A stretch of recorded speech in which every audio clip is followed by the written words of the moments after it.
It was chilly yesterday, 74 degrees today. There is a slight breeze. Rain is in the forecast. Later today, it rained all day yesterday. The tarp was on.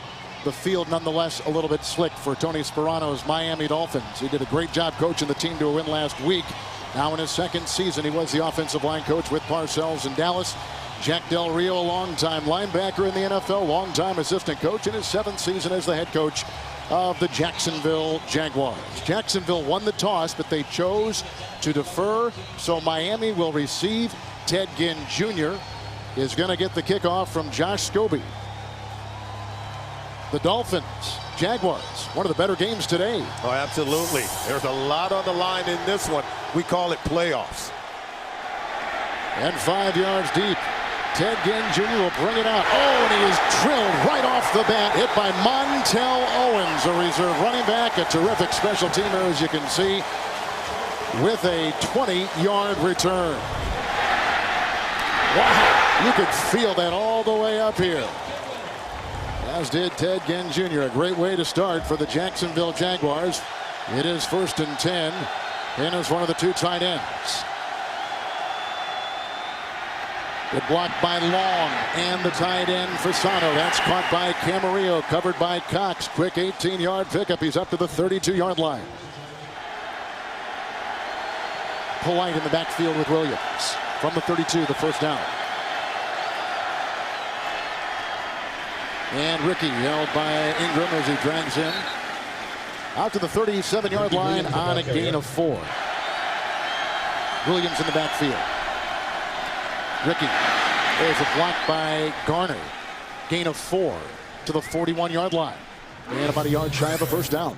Kevin, one thing to keep an eye on is the footing. A lot of rain yesterday and early this morning.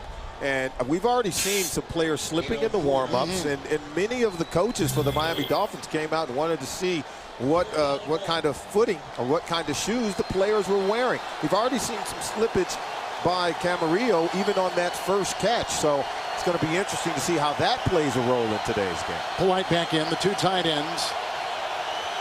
There's another defensive back in there. So 5 for Jacksonville. 3rd and 1. Polite, who's so good on 3rd and 1 and 4th and 1. Brought down on the play. Looked like Cox got in there. It's a gain of 3. They get the first down. I think he's, 11 of 11 now on 4th and 1 and 3rd ones this year. And the Miami Dolphins are the #1 team in converting 3rd and 1s into first down, converting 83%. So they know what plays they're running. They know who to give the ball to. It's 1st and 10. Back to 4 in the secondary. Look at Jack Del Rio. First possession of the game. Big play has been an 18-yard catch so far for the Dolphins. Good time by Carey's block. That's incomplete. Brackenridge on the coverage across the way as they were looking for the receiver Ted Ginn Jr. It'll be 2nd down. And he slipped on the play. That's why you saw the ball sail out of bounds as an incompleted pass. Ted Ginn came out of his break. He went straight to the ground. Tyron Brackenridge, he did not fall on the play. And in a game like this, when the footing is very unsure, you have to really play over the balls of your feet and distribute your weight very evenly. That's why one guy will slip and one guy will stay on his feet. Bass is in. Shotgun. We saw a lot of this last week. 2nd down and 10. The pump fake right there. They set up the screen. There is a block inside by Berger. And the tackle was made on Ricky Williams after a gain of 5 in the middle. Before the game, offense coordinator Dan Henne of the Miami Dolphins checking with Anthony Fasano, his tight end, saying, hey, what kind of shoes are you wearing? Can you wear those? Can you stay up on those? He's going to make sure that his offensive weapons, as he's calling plays in this game today, that the guys are able to stay on their feet. Durant made the tackle last play. They've gone to the nickel in the secondary. They bring in Anthony Smith, 3rd and 5. Lex Hilliard is one of the receivers. He's in the slot atop your screen. Carey with the block. And Bess, who's coming off a terrific performance last week, covered by Brackenridge, incomplete inside the 30-yard line. So it's 4th down and about 5, and they got a punt on their first possession. Chad Henne thought they would be able to make some plays in this game. And take a look right over on your left-hand side of the screen. This pass should have been complete to Devon Bess. They thought they can take some shots simply because the Jacksonville Jaguars don't do a good job of rushing the quarterback. with Rasheed Mathis out of today's game, they believe they can make some plays throwing the ball down the field. Here's the 7th-rated punter in the National Football League, and this is Brandon Fields. A flag has been thrown. Witherspoon is back, and you can see it's a well-placed punt near the 15, and it can stick right there. But that flag was thrown back at the 46, and the 35-yard punt as it stands right now. When you were playing, you obviously checked the length of your cleats and would go out in the pregame and bring about 3 or 4 shoes with you, right? Well, you'd come out before the game and you would test the footing, and if there was any kind of slippage at all, the turf was loose, you had to go ahead and change your cleats and play with a longer cleat so you could ensure that you wouldn't slip and fall in the game. Illegal formation on the kicking team. That 5-yard penalty will be assessed at the end of the play. First down. Jaguars had a nice win last week here over Houston. And that was after a loss on the West Coast. They are a very resilient team. They tend to bounce back well. After the punt and the penalty of 5 yards from the 21st down and 10. This is Maurice Jones-Drew. They want to establish him early in the game. The tackle was made by Starks. It's a gain of 4. They'll spot it at the 24-yard line. 2nd down and 6. They have Hughes, who caught a touchdown pass last week in motion. Greg Jones leading the way. There's another slip right there. Looked like Aiken Adele along with Starks had a hand on it among the many. It's a loss of a yard. Back to the 23-yard line. Another defensive back has been brought in. That's Nathan Jones. 3rd and 7. They need the 30. That's one of those tight ends I was talking about. Zach Miller in motion. Mike Thomas. And then he was brought down about the 27-yard line. He had Jabril Wilson, a pretty good tackler, right around his ankle. That's a gain of 5. And they got a punt. 3 and out for Jacksonville. What did Jack Del Rio tell us? That the NFL is a game that has to be played out in space. That's why you'll see them get the ball out to the wide receivers on the perimeter of the defense, where they can make one guy miss and hopefully pick up the first down. That time, good tackling by the Miami Dolphins on defense. Devon Bess is back to retrieve this punt by Adam Podlish. Averaging about 42 yards a punt. Heavy air here in Jacksonville today. Bess from the 30-yard line. Got a block from Charlie Anderson, didn't matter. Each team has had it once. Each team has punted.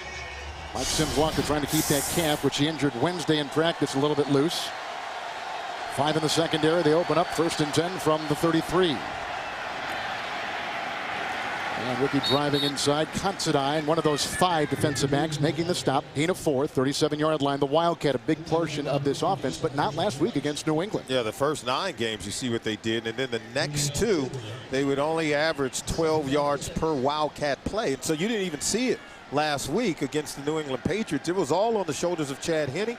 Attempted 52 passes in the game. Tony Sparano says that the offense has evolved to the point where they're beyond the Wildcat. They'll still use it some, but they really have evolved in their conventional offense. Donald Thomas in at that right guard on 2nd down and 6. They go to 5 in the secondary. This is again on the end around.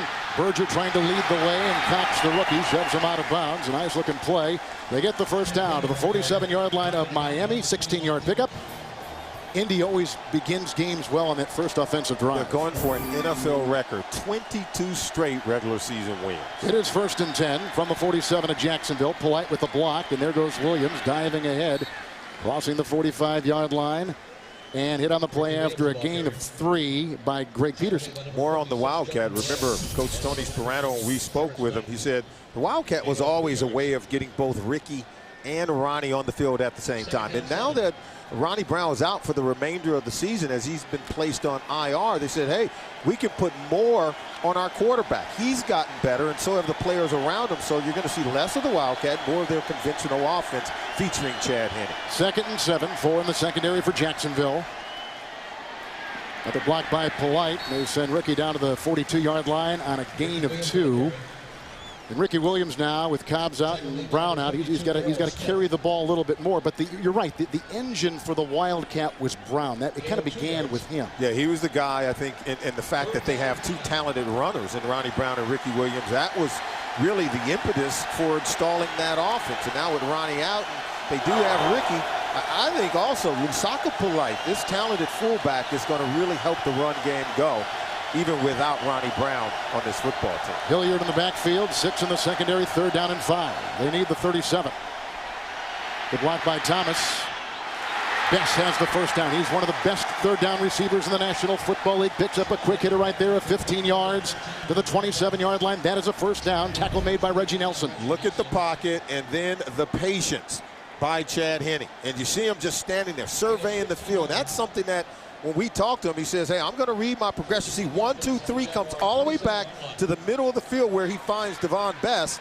And when you have that kind of patience as a young quarterback, your completion percentage is going to go up. He's number 2 in the NFL, right back of Steve Smith at the New York Giants. First down and 10.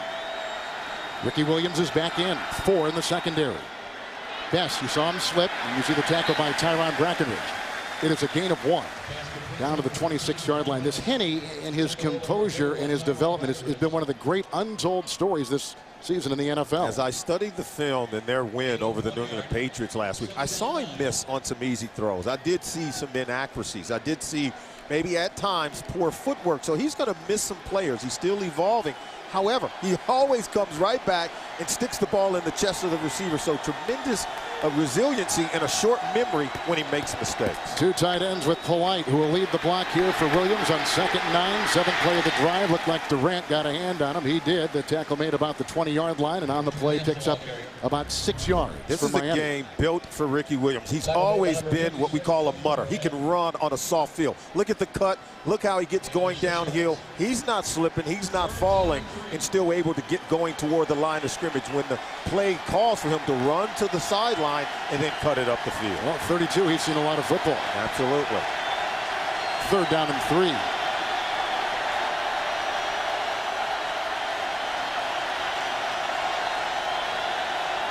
Four defensive backs. Williams, Brackenridge, shy of the first down. Nice pass by Henne. Brackenridge just played it so well. Again, here is the guy that's taken the place of the Pro Bowler, Rasheem Mathis. It was a gain on the play of about 2. Del Rio says you got to be able to play in space. Well, watch this. This is a lot of area to run and cover and be able to hit Ricky Williams before he can get to the sticks. If he hits that first down marker, it's going to be a first down, but look at the tackle by Tyron Brackenridge. No, 4th and 1. 4th and 1. He did not get the first down. So a big early play here for Miami. The 2 tights. Polite is back there with Ricky Williams. Polite. He is money. He is money. Every time he carries, there's a gain of 4.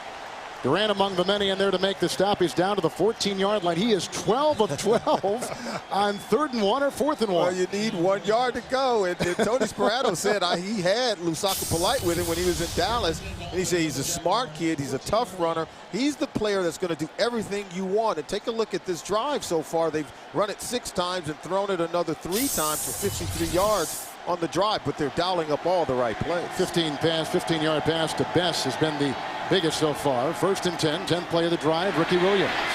Polite with the block. Fumble on the play. And it's out of bounds at about the 6 or 7 yard line. It is still Miami's ball. As Ricky was banged right there. That's only his 2nd fumble of the season. He still hasn't lost one. Oh, yeah, and he fumbled on the previous time that he carried the ball. It went out of bounds, and now he fumbles again, and Jacksonville had a chance to get it. So while we talk about his ability to run on a soft field, he's got to be able to hold on to the football to that. He'll check out as the officials are discussing the play. And our crew chief today is Walt Coleman. It's a heck of a crew. 4 different officials on this crew have worked at least one Super Bowl. Forward and out of bounds. We'll bring the ball back to the spot of the fumble.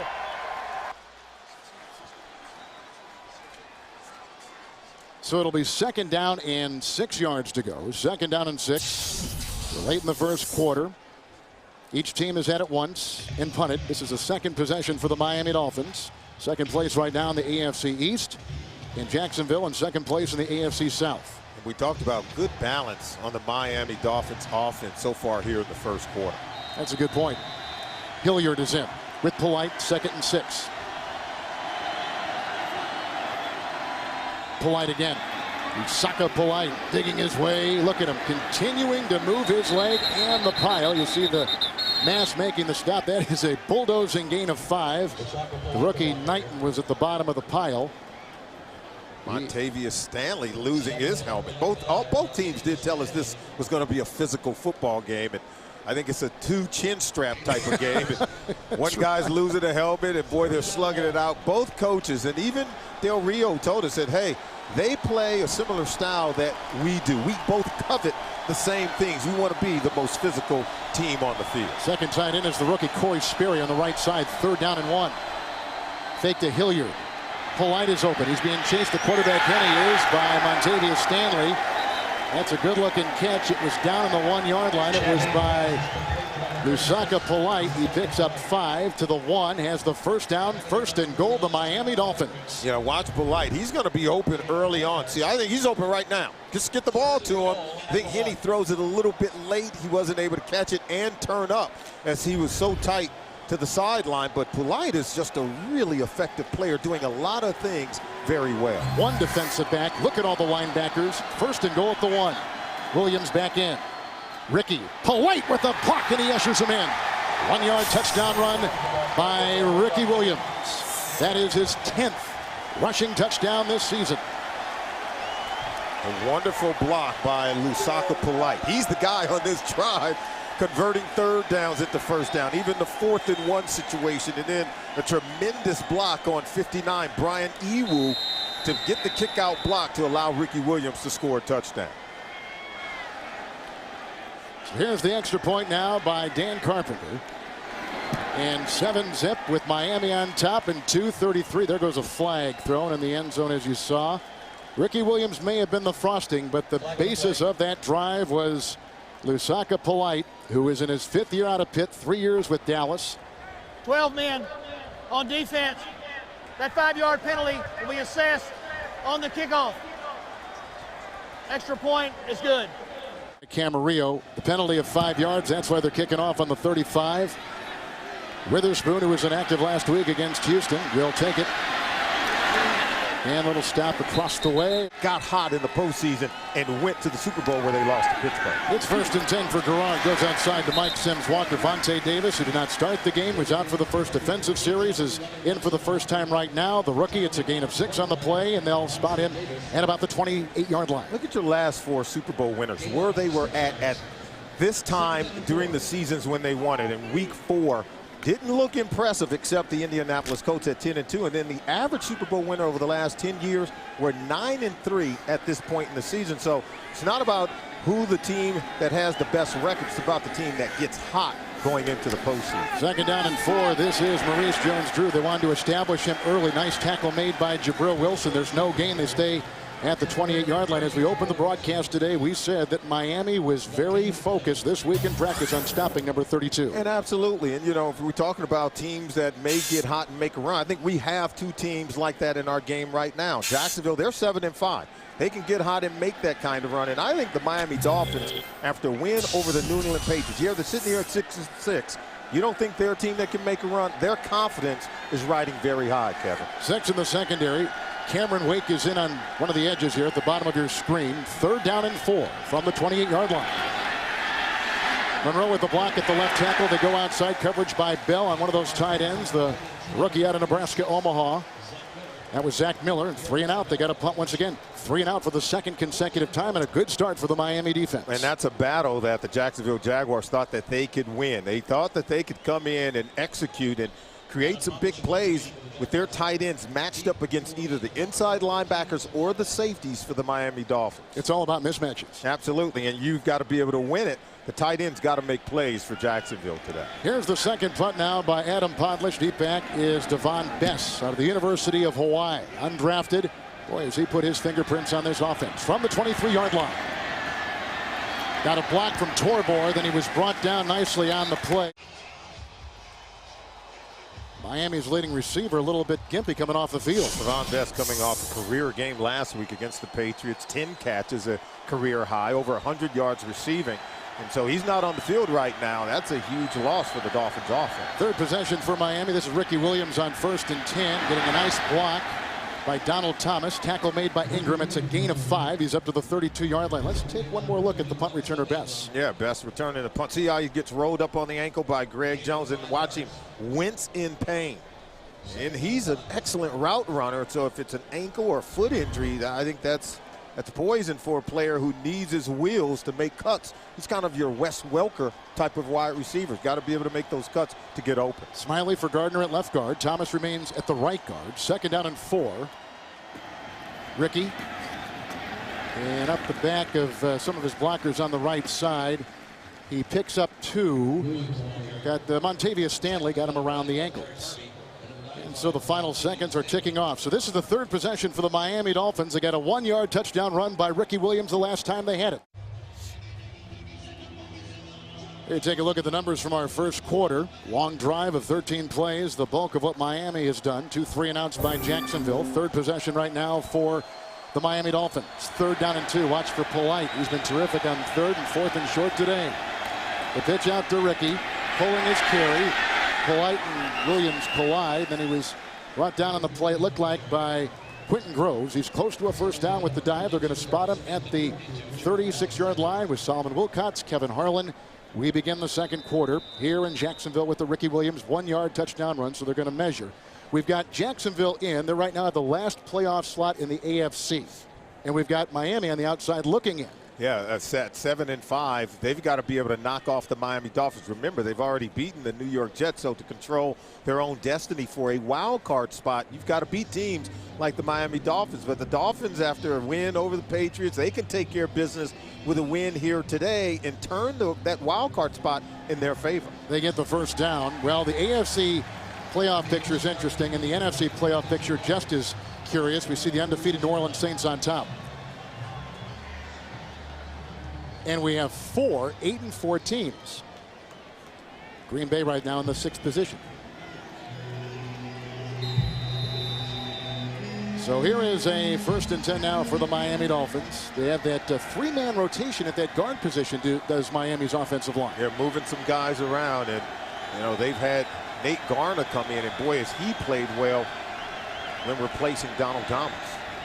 1st down and 10.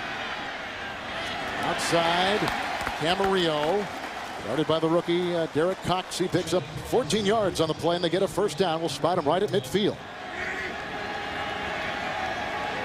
Hilliard in the backfield. And he's brought down after getting the handoff by Durant on a gain of 2. He's into Jacksonville territory at the 48. And this Miami team took care of New England last week. When's the last time Patriots have lost 3 straight games? That's a good question. Carolina not yet in the playoff mix in the NFC. 2nd down and 8. Hilliard remains. Blocked by Jake Long. Hilliard with a block by Burgett. And a tackle made by Russell Allen, who plays at linebacker. He's an undrafted rookie. That's a 7-yard catch and run down to the 41-yard line. Maybe you get a few more yards, but watch number 66, Donald Thomas. See, you've got to be able to get out in front of this. Okay, at 66 and 65, look, they got to be out in front. You can't be behind the runner. The running back needs you out in front picking up blocks, so that play could be executed a little bit better. I think they get a bigger gain. How nice is it for the Dolphins? Always 3rd and short, never 3rd and long. That's been the story today. And Chad Henne is excellent at converting. 5 in the secondary for Jacksonville. Hilliard is in the slot, bottom of your screen, 3rd and 1. 2nd option. And this is the rookie out of Ohio State Hartline, who is chased across the way after a gain of 3, a catch and run. Ingram makes the stop at the 1st down to the 37-yard line. So as you said, at 5 times they've been in 3rd and 2 or less, and they've been able to convert every single one of them. And so they've reeled off 27 offensive plays compared to only 6 for Jacksonville. When you can convert on 3rd down, you're going to have extra plays, and you should be able to put more points on the board. A lot of confidence in the body language of the Dolphins today, I sense. Oh, absolutely. Confidence and swagger. You beat, I think, the New England Patriots. You know you have beaten one of the better teams in the league. Pretty day in Jacksonville. High humidity, mid-70s is our temperature. There was a timeout by Jacksonville. So far, no Wildcat. Henne is 9 of 11. They got it 1st down and 10. Another long drive by the Miami Dolphins. Williams in the backfield. Thomas was pulling. Ricky gets the call, and he is bottled up on the play and taken down by Darrell Smith. Just saw the ball control numbers. 2nd down and 11. Hilliard is in. 4 in the Jacksonville secondary. Long providing time at left tackle with his blocking. Oh, it's caught. Great grab and traffic made by Hartline. Durant brings him down near the 14-yard line. A 25-yard catch. Threading the kneel was Chad Henne. When you can't rush the quarterback, watch the confidence of Henne. Look, he doesn't flinch. He knows the pressure isn't coming. He stands in there, stares down the barrel, and just drives a laser in the chest of Brian Hartline. An excellent catch by the rookie Hartline from Ohio State, catching that ball in traffic. It all starts with protection up front for their quarterback, Chad Henne. Henne's at 8 in a row. Right tackle now is Garner. And the quick handoff to Polite, who bulldozes for 5. This guy is something else down to the 10-yard line. What they say last night, he's as hard a worker during the week of practice, film and everything else as you'll find on the Dolphins team. He's a brilliant player is what Tony Sparano said of him. And look at this drive, 6 run plays, 4 pass plays. We talked about the balance, their ability to run it and throw it. A clean pocket for Chad Henne.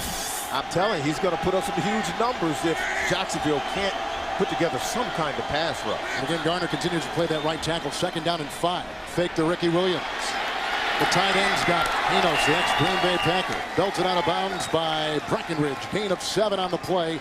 Such great confidence in Henne. They're going to spot him at the 1. Oh, you get Henne out of the pocket. He can throw it. And woo, the Jaguars, they can hit. Laying a lick on Hanos. They've hit 7 different Miami receivers in this game. Oh, Henne, I think, is in control of this game. He's really picking up where he left off in the 4th quarter of that New England game last week. All right, Carey is now back in at the right tackle. 1st and goal, 7 different receivers, something else. Williams in the backfield. He's already got a 1-yard touchdown run. He gets it again.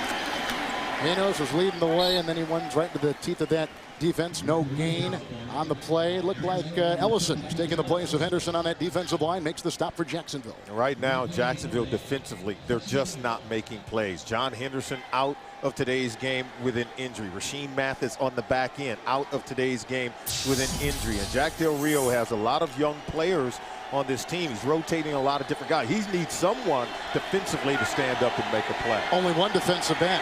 2nd down and goal at the 1. A lot of linebackers, a lot of guys in the line, as you can see. Big fake. Henne will try to run it himself, and with ease. Another 1-yard touchdown run by Miami. This time, the quarterback Henne, his first career rushing touchdown. Whenever a quarterback can roll out and run into the end zone this easily, it tells you that the Jaguars defense and their defensive coordinator, Mel Tucker, they were thinking it was going to be a run play. See the run fake to Ricky Williams? The entire defense is on that side of the field chasing him, and Henne is over here running in the end zone. They were really geared up to stop the run, and so give the Miami Dolphins a lot of credit. Dan Henne called the perfect play. Here's the Carpenter extra point. Solomon, that's the 2nd consecutive 13-play touchdown drive. 3 possessions by the Miami Dolphins, 2 consecutive scores, 2 touchdown runs of a yard, 1 by Ricky Williams and 1 moments ago by Chad Henne. And Chad Henne has been excellent, making good decisions, 5 for 5, 57 yards, and really playing lights out. Carpenter to boot it, not necessarily that long off the tee. Witherspoon on the fly from the 8-yard line. And then runs out of real estate. Jacksonville's had it twice, 2 consecutive 3-and-outs. Well, we know that Jacksonville wanted to establish Maurice Jones-Drew early in this game. And they have to be able to get him going right now, even though they're down 14-0. You cannot abandon Maurice Jones-Drew. Merling on the defensive line for Miami from the 26, 1st and 10. Right to work goes Garrard. That is caught. And Mercedes Lewis grabs it. The Mackey Award winner out of UCLA. 1st down catch, 40-yard line, pick up at 14 on the play. And really good protection. It has to start there. They have 2 rookie offensive tackles, and watch him stand in the pocket. David Garrard, we said they wanted to get it to the tight ends, matched up against the inside linebackers and the safeties. And Mercedes Lewis, he's a very athletic, tall, and rangy tight end. You got to believe he can make some plays over the middle. 1st and 10 from the 40. First down of the ball game for Jacksonville. Good block by the rookie. Now they get away. Here comes Langford. Just one of the best running quarterbacks in the National Football League. There's a flag that's been thrown. Merlin can't make the stop, and Langford comes back and nails him. And there are 2 flags on the play. Gain of 5 as it stands right now to the 45-yard line. There was a 1 flag thrown. Then as the play was going on, another one was tossed. So we got 2 that Walt Coleman and his crew will have to look at and figure out. Jacksonville does not get penalized that often. In fact, they're number 1 in the NFL in the fewest penalties called against. Holding, 21. Defense. 5-yard penalty. Assessed from the end of the run. Automatic first down. It's Vontae Davis. We're just talking about Maurice Jones-Drew. Yeah, take a look at the first 9 games where he averaged 5 yards per carry, and then on the last 3 you could see that average has dipped. So has his overall rushing totals, and he's carried the ball more in those last 3 games where he's carried it 21 times per game in the last 3. So he's got to be able to be more productive, but the offensive line's got to be able to block better. 1st and 10. First play in Miami territory today. 4 in the secondary. Here he goes, the second best running quarterback in the NFL, back of Aaron Rodgers of Green Bay, brought down on the play by Joey Porter. That's a scramble of 6 yards. David Garrard, we told you at the top in our film work that there was going to be times he was going to have to slide and move in the pocket. Other times he was going to have to tuck and run it. On that play, he was able to tuck and run it to move, to get close at least to move in the chain. A lot of headaches for the defense and the quarterback to run. Second down and 4. Maurice Jones-Drew wrapped up. Let's see. Channing Crowder was in there among the many to make the stop. Gain of 2, 3rd down and 1. Couple tight ends, including Wilford. Maurice Jones-Drew picking and poking his way into the secondary. Jeremiah Bell will bring him down. First down run by Maurice Jones-Drew, bursting free for 9 to the 31. Baltimore coming off that tough Monday night loss up in Green Bay. How about Mace trucking defensive backs to take it to the house? Jordan Black has come in as a tackle eligible, bottom of your screen. First down and 10. Jones, the fullback, left by himself in the backfield. Man, good coverage by Miami. There's a little block by Monroe, the rookie, and he kind of leads the way down to the 25 for Garrard, scrambling for 6 yards. Where did David Garrard tell us? He says he's just like a taller Maurice Jones-Drew because he's got such a low base and he's such a strong runner. Look at the move he puts on Joey Porter, tucks it back inside, and he said that every single game defensive linemen are telling him how hard he is to take down. You can see the smile on his face. They really do struggle to tackle this quarterback. Most guys will go down. Even Joey Porter said, hey, last week Tom Brady would go down with the slightest pressure. This guy, he's hard to tackle. McDaniel in, Langford out on the defensive line. Second down and 4. How about this little run right here by Rashad Jennings? He busts his way free for 9, running the ball, which is what the Jacksonville Jaguars wanted to do, mark him at the 16-yard line. And that was a huge run, and we see now the Jaguars on the move. So this drive started back at the 26. 1st and 10 at the Miami 15.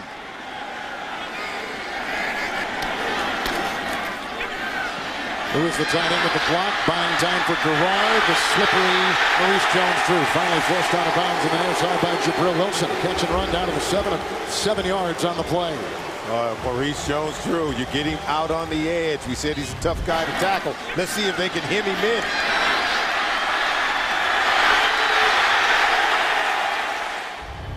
You can see the missed tackle by Aiken Adele. He had him, and then he didn't. Now this run defense of Miami is number 14 in the NFL coming into today. Yeah, but you know what? On this drive, they've run it 6 times. They've thrown it another 2 times. Have the Jacksonville Jaguars. So the running game is beginning to pick up steam. Nathan Jones is in, 5th defensive back, 3rd and 5. Jones on the beat across the way to make it 2nd down and 3. Excuse me, 2nd down and 3. Looking for Thomas, incomplete. And Nate Jones is over there covering for the Miami Dolphins. Now it's 3rd down and 3 for Jacksonville.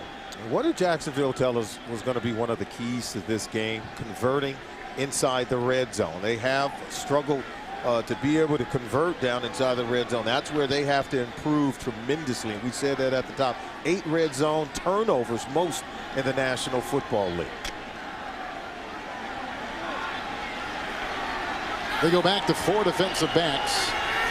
It'll be 3rd and 3, and Jacksonville will take another timeout. 3rd down and 3, their best position all game long as they have it at about the 8-yard line of the Dolphins. And do you take a shot at one of the rookie cornerbacks who have given up a lot of big plays, but by the same token, Vontae Davis stole one from Randy Moss on a fade route 1 week ago. 5 defensive backs for the Dolphins. Jones-Drew in the backfield. Out of the reach, Garrard looking for his tight end. There's a flag. The coverage was by Jabril Wilson, and it was on the tight end Zach Miller, 6th round rookie. They told us they wanted to attack the safeties with their talented tight ends, and Jabril Wilson did make contact prior to the arrival of the ball. You know firsthand what that's like in terms of just the timing that's necessary by a secondary. You can't let the tight end inside. Pass interference, 28. Defense. Ball be placed at the 1 yard line. First down. Now watch 28, Jabril Wilson. Now, you can't let the tight end across your face. You've got to establish an inside position. See, once you're outside, his big body, he's going to keep you from really getting to the ball. And that's Zach Miller, who had position. You can see contact was made before the arrival of the ball. Just 3 defensive backs. A lot of guys on the line. First and goal at the 1. Jordan Black is the tackle eligible on the left side with all those tight ends. Nope, they didn't go in. Maurice Jones-Drew was stopped. Right into the teeth of that defense.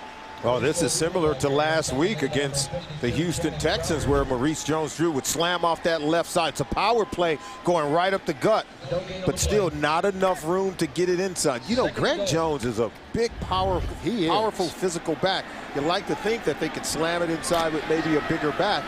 We'll have to see. He's going to be the lead blocker, if anything, for Maurice Jones-Drew. Soliai makes the stop, taking the place of the injured Jason Ferguson. Second down and goal at the 1. Again, the 3 tights.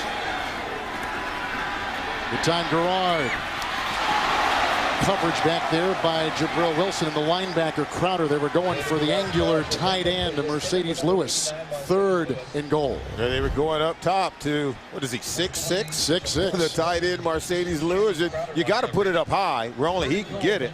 And he almost was able to pull it in with one hand. I think you got to have a high ball placement when you're throwing it to a guy that tall. That's where you have the advantage. Again, they've thrown it to the tight ends on 2 consecutive plays down inside the red zone. 5 defensive linemen, 3 in the secondary, third and goal at the 1. Jones-Drew, good block inside by Manawai. Turned his defender out. Jones-Drew goes into the end zone for a touchdown. He's got 14 touchdowns, #1 in the NFL. That was a vital drive for Jacksonville. And a vital play on the power run play, the one that had been stopped and slammed shut in terms of the door and the entry point to the end zone. So they were able to get it in behind Vince Manawai, the offensive guard for the Jacksonville Jaguars. Here's the Scobie extra point. And with 2:32 to play here in the second quarter, 2 teams in the thick of the playoff race in the AFC. We've had 3 one-yard touchdown runs today. 2 in a row by Williams and Henne of Miami. And moments ago, Maurice Jones-Drew solid from a yard. And we said it was going to be a physical game, and boy, has it been. One inside of the trenches with a powerful run game from both football teams. Here's the kickoff by Scobie. He'll be knocking it to Ted Ginn Jr., the #4 kick return man in the NFL. And a yard deep, he will bring it out. A little bit of a slip. Lost his footing. We've seen a lot of guys do that today. It rained all day yesterday here in Jacksonville. That is a 19-yard return. So Henne and the offense will get it back. If you're going to make cuts, you got to stay over your feet. And that's just it. Other than that, you got to be a straight line runner. But if you're going to make a quick and sudden move, you got to stay over the balls of your feet. You can see what the Miami Dolphins have done in their first 3 possessions, even 7 plays after punting on that first possession. But the last 2, keeping the ball for 13 plays, driving the length of the field for a touchdown. Garner, the right guard. Smiley, the left guard. Fasano in the backfield. 1st and 10 from the 18. Ricky Williams wrapped up. Nice play by Quentin Groves. He's been benched this season because of ineffective play. Comes up with a big play there. Played well last week against Houston. No gain on the play. It stays at the 18. And we showed you how many plays the Miami Dolphins have reeled off. 34 offensive plays in this game. And Jacksonville's got to start getting some stops on defense. And we talked about somebody needing to rise up and make a play. Quentin Groves just did. In a game like this, you've got to play at your best. Absolutely. We are at the 2-minute warning. Dolphins have scored the last 2 times they've had it. 1-yard touchdown run by Ricky Williams, 1 by Henne. Maurice Jones-Drew just scored for Jacksonville. 2nd down and 10, 5 in the secondary. Henne is 11 of 13 throwing today. Camarillo covered by Breckenridge. Nice catch. Beauty. At the 27, close to a first down. Watch the break on the ball on the outside by Tyron Breckenridge. I thought he was going to pick it and return it for a touchdown, but his angle was poor. Couldn't get to the ball. What a catch by Camarillo. Maintaining focus on the ball. Breckenridge had a nice break on the ball, but took a poor angle and couldn't make the interception. It's all about angles, isn't it, with tackles? It certainly is. And how about this? Chad Henne leads the league with 3 interceptions returned for touchdowns this year. Thomas down at the right guard. Garner playing outside on the left side. That was a 9-yard gain. Here's a 3rd and 1. Ricky Williams takes it. And Montavious Stanley among many that make the stop. 5 times today we've seen Miami in 3rd and 1. Every time they have converted, like right here. They push the pile. Garner now playing that left guard. First down and 10. Hilliard is in with Polite in the backfield. Look at the time for Henne. 10-point pass. Ted Ginn Jr. The catch is made. What a beauty. Heavily covered. 43-yard line. Breckenridge was on him. 13-yard pickup. Another first down. How did he stay in bounds? I thought he had stepped out, but he's able to get both feet in. Look at that catch. And that's where it's right on the Jaguar sideline, so they had a good look at it as anyone. The booth is going to look at it upstairs. NFL wants a replay. Play is under review. You saw Jack Del Rio throwing both hands up. He wasn't going to throw the red flag, but he was trying to get the officials up top to take a look at it. Welcome back as we take a look at Ted Ginn Jr. Did he make the catch? That left foot is in. And Kevin, you were right. He's able to drag the back foot, that right foot. And I think this is going to be a catch. The ball is solid in both hands. He's not juggling it. He did kind of move it after he got out of bounds. But once the ball hit both hands, it was safe and secure. And remember, it was ruled a catch down on the field. It was a terrific throw. Another one by Henne. It really was. Chad Henne is dialed in today. We saw some inaccuracies in throws last week. After reviewing the play, the ruling on the field is confirmed. The receiver had 2 feet inbounds. It is a completed catch. First down. You got it. 13-yard pickup and a first down for Miami. Good looking catch at Jack. Jack says, okay, maybe I knew he was in, but I still wanted you to take a look at it. And it doesn't cost him anything. Anything inside 2 minutes, it becomes a booth review. Absolutely. Henne is at his last 11. He is 13 of 15 for 122 yards. Threw it 52 times last week. Hilliard in the backfield. 1st and 10. 4 in the secondary. Henne, nice pass. Camarillo. Breckenridge. Boy, they're picking on Breckenridge, aren't they? Another first down to the 33, 24-yard gain. With Rasheed Mathis out of the game, Tyron Breckenridge gets the start at the cornerback spot, and you're right. For the 2nd play in a row, they go back over to his side. We saw the catch by Ted Ginn. Camarillo gets on top in the cover 2 zone. They're starting to find the soft spots in the zone. And how about Chad Henne working the 2-minute offense, moving the ball down, try to get in field goal range and put more points on the board. It's good to see Devon Best back out there. Hurt an ankle earlier in the game. 12 straight. Henne 1st and 10. End around to Bess. Fasano trying to get a block. There's a fumble on the play. It was brought in by Smith, but was he inbounds? And they're going to confer, as you can see. That will be reviewed too. I don't know that they're that sure of the call. I think he was, and the ball may have been out of bounds. They're going to consult. Yep. They got a call on the field. They're going to take a look at it, but the call says he did get it on the field as we saw the officials signal. Now Sperano's right there too. He's saying there's no way that ball was recovered in bounds. It's a bang-bang kind of recovery because as soon as he pounced on the ball, he did roll out of bounds. We've had no turnovers in the game. We have a fumble recovery by the defense. First down. Until right there. Jacksonville. I'm sure they're going to review that, don't you think? Let's take a look at it. They had to give us at least some kind of ruling on the field. I'm sure they will take a look at it. It was a fumble in the field of play, but let's see if it's recovered.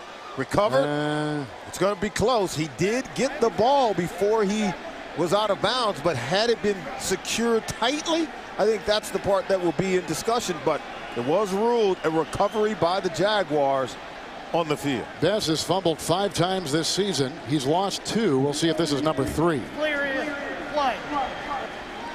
Wow, that looks good to me.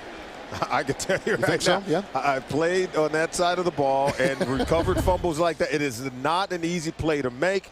Anthony Smith was able to cradle that ball into his belly before he rolled out of bounds. Now, I don't know how secure you want it. It's not the same as making a catch. Sure. So the ball can move. It was in his belly before he hit the chalk on the sideline. Now watch this. Yep. See, it's in his belly, and now he's out of bounds. It's not the same as making a catch. You don't have to crazy. You don't have to have it safe and secure. Watch his shoulder. His shoulder is on the chalk when he hits it. But he has the ball here. Yeah. See, he's got the ball in his chest before he hits the chalk. And that left knee may be dragging. Hard to say. It's going to be an interesting call by Walt Coleman. That is only the second time, Solomon, that Devon Bess has handled the ball in a rush. Let me ask you this. Did you see enough to overturn the call on the field? I don't know that I did. Yeah, neither did I. I mean, I agree with the call on the field. I thought the officials were right on top of it. See, he's got it now. And see, his hands were under it and everything. And I think he had it before he actually hit the ground. I thought he had the ball in his hands and in his chest. You don't think it was moving around? Before he made contact. But it doesn't matter. It's not a catch. Yeah. It's a fumble recovery. Yeah. Doesn't have to move. It can move around. It's still within his possession. It's not the same as making a completed catch on the field. Okay, let's watch it. See, he caught the ball. See, right now, he has that ball. And is he out of bounds? I think clearly not. He has the ball in his possession before he makes contact with the ground. It's an excellent play by Anthony Smith. He caught the ball on the hop. Anthony Smith played for the Pittsburgh Steelers a season ago. He was a special teamer. After reviewing the play, the ruling on the field is confirmed. The defender did recover the ball inbound. First down, Jacksonville. The game's first turnover. Oh, absolutely. And Tony Sperano saying that if you're going to get out to a 14-0 lead and allow Jacksonville back in the game, that's how you do it. Those are the negative plays that the Miami Dolphins have to avoid. But what a great play. We said someone on the defense had to make a play for Jacksonville. The strip, the fumble, and then the recovery by Anthony Smith. Jack Del Rio's defense turns back the Dolphins, who were driving to put more points on the board. Rashad Jennings will be in the backfield. 6 defensive backs for Miami. First down and 10. Jennings grabbed by Reggie Torbor and brought down. Loss of 4 on the play. Back to the 28-yard line. Oh, Torbor shot out of a cannon. He did. Coming to make that tackle. Second down and 14 now for Garrard. 1 timeout remaining for Jacksonville. They got around Britton, the rookie tackle. Garrard thinks he fell on a body, so he's up moving around, looking for blocks. Wilson was there. The scramble to the 37, picks up 10, still shy of a first down. Watch both defensive ends. See, Jason Taylor comes around the end. Is he down? I don't think he was. He wasn't ruled down. Smart play by David Garrard. 3rd down and 4. That's a bullet. Nice knockaway on the play by Nathan Jones. He's playing with a hamstring today. Comes in as that nickel back, and they got to punt the ball. They could do nothing with it, so they have to punt. Does Jacksonville for the 3rd time in 4 possessions. I like these young corners for the Miami Dolphins. Yeah, they've given up some plays, but boy, do they continue to battle, and they will make plays down the stretch. They're just getting better every single week. So the best fumble doesn't really hurt Miami in terms of Jacksonville coming back, but the Dolphins were moving, and they could have gotten at least 3 on that drive. Here's the Podlish punt. Bess to the 4. Looking for a block. Out of bounds at about the 15-yard line. Oglesby was up there leading the way. Heisman last night. You saw our pregame show yesterday, and at halftime we had all the finalists in there with Tim Brando and company. Then had the winner, Ingram for Alabama, on the pregame show today. So Henne had a 1-yard touchdown run.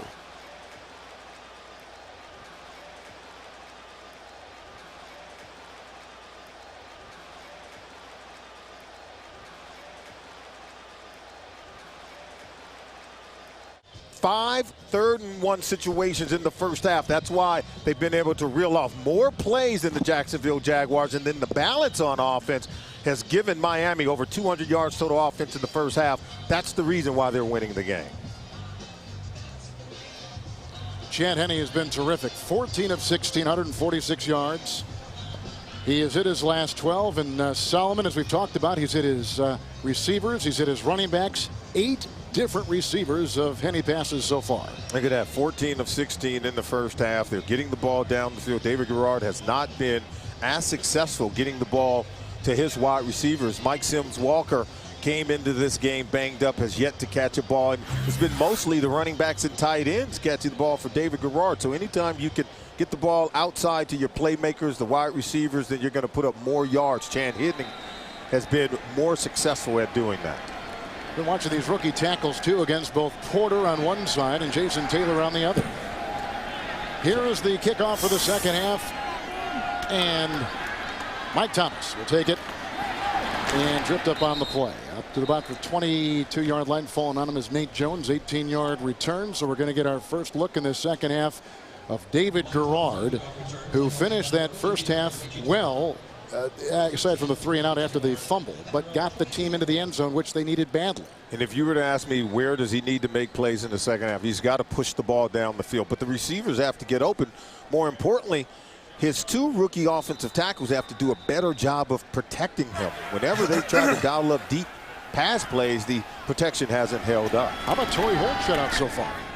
First down and 10. It's Maurice Jones-Drew. Soliai wraps his big arms around him after a gain of 3 to the 25-yard line. And take a look at Jacksonville, and that's what you've seen in their first 4 possessions in the first half. They punted, and 3 of the 4 did have the 12-play drive for 74 yards, yielding a touchdown, but they need greater consistency. I believe it starts with the protection by the offensive line and then the ability to get the run game going with Maurice Jones-Drew. Well, we know the run game has been in a bit of a slump for Jacksonville, too. It has. 19 yards in the first half by Maurice Jones-Drew. It's got to be better than that. It's second down and 7. There goes Miller in motion, one of those 2 tight ends. And they were looking for Mercedes Lewis. Jeremiah Bell, the leading tackler for this defense, was back there covering for Miami. That brings up 3rd and 7 for Jacksonville. And we told you in the first half that they felt like they could win the matchup advantages with their 3 talented tight ends. Mercedes Lewis at 6'6", and Zach Miller, a very fast tight end who's used to beating linebackers. And then how about Ernest Wilford had a touchdown reception 1 week ago. So matched up against the inside linebackers and safeties, they've got to be able to win. 3rd down and 7. There are 5 in the Miami secondary. Nate Jones has come in. Mercedes Lewis, the tight end with the block. Here comes Garrard. Here comes Joey Porter, who brings him down. Porter with a sack, number 8. And number 89, a loss of a yard. And they got to punt the ball.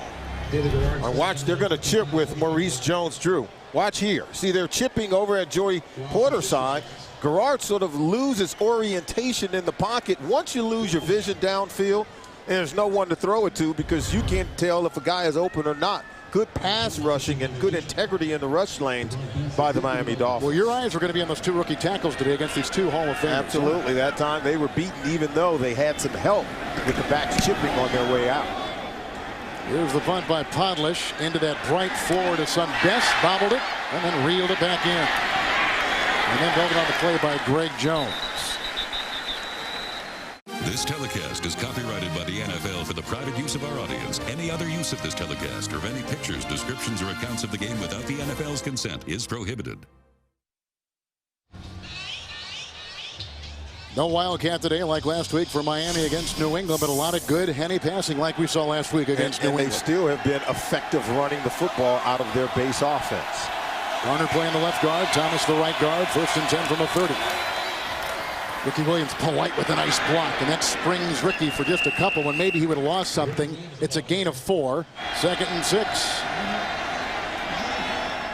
Ricky Williams tripped up near the line. Looked like maybe Ingram tripped him, and then he was fallen upon. Gain of 3 on the play up to the 37-yard line. When you were talking to Miami people and reading stories in the Miami press, words like poised and resilient and maturity were all used in describing Henne. And even confidence. And you're right. And his coach talked about it. Tony Sperano said that even if he makes a mistake, even when he misses the open receiver, his demeanor never changed. He said, I like that about the young quarterback from Michigan. He played a lot at the University of Michigan, and now he's showing that he's a polished passer. 3rd and 3, 2 tight ends in there for Henne.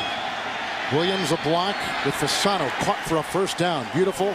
Across the way, Hartline. He's the rookie out of Ohio State. 4th-round pick. Breakaway speed. They love him. Gain of 6. First down. Hartline, Greg Camarillo, Devon Best. What did they tell us yesterday, Kevin? They've been a much maligned group. Ted Ginn Jr. and people are taking shots at this wide receiving group for the Miami Dolphins. But watch this. Watch Hartline. He's just a young player. Look at him come back and stab that ball in midair to make the catch. And then what a laser lock accuracy for him. First down and 10.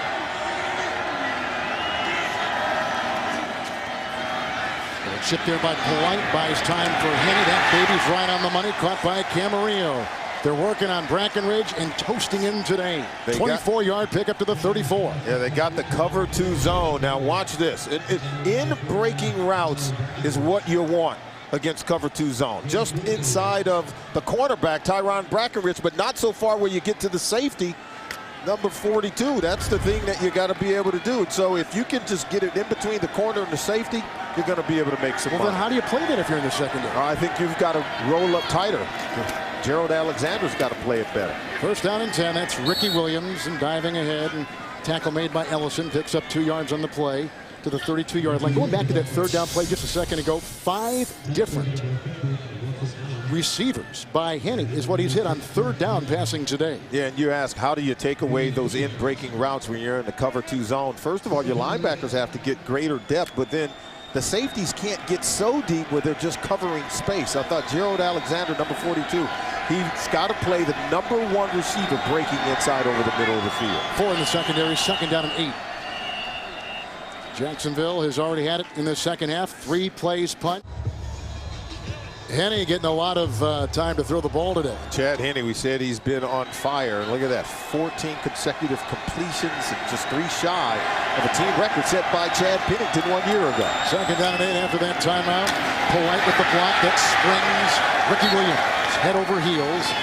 Held it on the play. Gain of 10. The linebackers get him down, and Smith came up from the secondary with the hit. And anytime you have this kind of balance where you can run the ball behind, look, it's Lusaka Polite in the block he's putting on these linebackers. Watch him come down the line and kick out on number 51. That's Clint Ingram. And that's what gets you to the 2nd level if you're Ricky Williams. Gain of 10 to the 21. Here's a first down. 2 tights out there. Polite again will lead the way, but it doesn't make any difference. A flag is thrown. Russell Allen, linebacker, came in and got him around the ankles. Loss of 2. Back to the 23. Holding, number 75. Offense. 10-yard penalty. Still first down. One of the issues that was confronting the Miami offense, they were not getting big chunks of yards on plays offensively. Solomon, today they've had 3 different plays of 20 yards or more. They're getting some chunks of yards. And they're able to convert on 3rd down where they're 7 of 9 for the game. The reason why they're able to convert, because they're constantly in 3rd, 5 or less. And so that's when you're going to be able to sustain drives. And Tony Sperano is looking at that play call and see he can pretty much dial up whatever he wants the way his offensive line is blocking. Hilliard in the backfield, 1st and 20. 4 in the secondary. Great time. Look at the offensive line. Polite tripped up by Ingram. Falls ahead to about the 22. Picks up 9 yards right there. Henney continues to throw well, 16 of 18. I think one of the keys to this football team, if you want to know why the Miami Dolphins are playing well, and they beat New England and they're playing well today, and they continue to bounce back, have won 6 of their last 9 games. I think the number 1 thing would be versatility. They don't have just one guy who does one thing. They have several guys who can do a lot of different things. The injury timeout. The linebacker, Clint Ingram, was the injured player. Got up, kind of got hit funny when he made the tackle. 2nd down and 11. Russell Allen takes his place in the linebacking core against 4 in the secondary. Hilliard in the backfield. Henney, 2nd and 11. Here comes Harvey. That's a sack back at the 29. That offensive line hasn't given up a lot of sack. That is a loss of 7. Back to the 29-yard line. There he is against Vernon Carey, number 72. Gets around the edge. He has the hand-fighting battle with Carey. So if you slap those hands down, you can get around the edge and get to the quarterback, Chad Henney. Jack Del Rio said they needed Harvey and Groves to get sacks, get pressure on the quarterback if they're to play well today. That's only the third sack given up by the offensive line in 5 games, 3rd and 18. That's only the 5th sack in the last 5 games for the Jacksonville defense. 3rd and 18. Williams, good block by Fasano. Russell can't get him.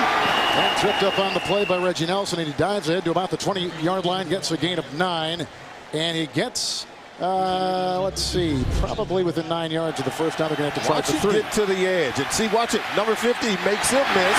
That's Allen Russell. He's able to get outside of him, and then he gets to the second level, and then hurdles Reggie Nelson. How about that? Can he still play or what? Here comes Carpenter. He has knocked in 17 consecutive field goals. This from 38. He's made 17 straight. Hasn't missed since week 2 against the Colts. Upright hits it. He jinxed him.